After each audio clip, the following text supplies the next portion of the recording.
evde de çocuklarımızın annesi, eşlerimiz ve annelerimizdir.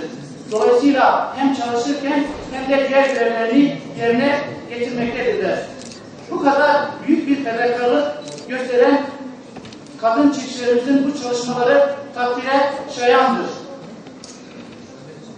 Böyle bir yarışmaya katılma medeni cesaretini gösteren bütün kadın yarışmacılarımıza başarılar diler, saygılarımı sunarım. Eğitim ve yayın çalışmalarının sonuçlarını görmek, kadın çiftçilerimizde meydana gelen bilgi ve beceri değişimlerini ölçmek ve kırsal alandaki kadın çiftçilerimizin birbirleriyle kaynaşmalarını ve diyaloglarını artırmasını sağlamaktır.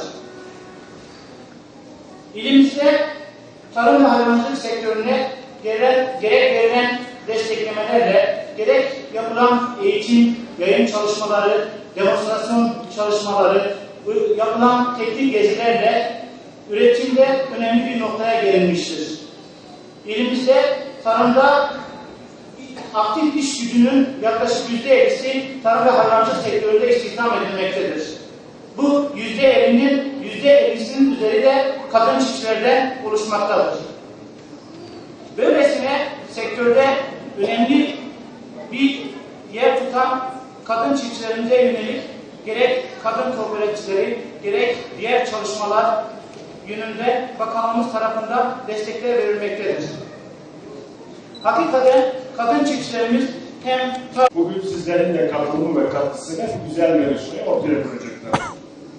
Hakikaten Anadolu'da bir tabir var. Kadın eli değmiş derler. Aslında kadının elinin değdiği bütün sektörler, buna tarım sektöründe dahil, hem üretken, hem verimli, hem sürdürülebilir, hem daha nazik ve daha işler. Sadece tarım sektöründe değil, bütün sektörlerde kadınlarımızın verimliliğini, deneyimi ve tecrübesini daha da fazla arttırmak, onların bu üretimlerinde, bu ekonomiye katkılarından daha fazla istifade etmek istiyoruz. Ben biliyorum ki bugün ilçelerimizden gelen arkadaşlarımız büyük bir heyecan yaşıyorlar. Bizler de onlarla birlikte bu heyecanı yaşıyoruz.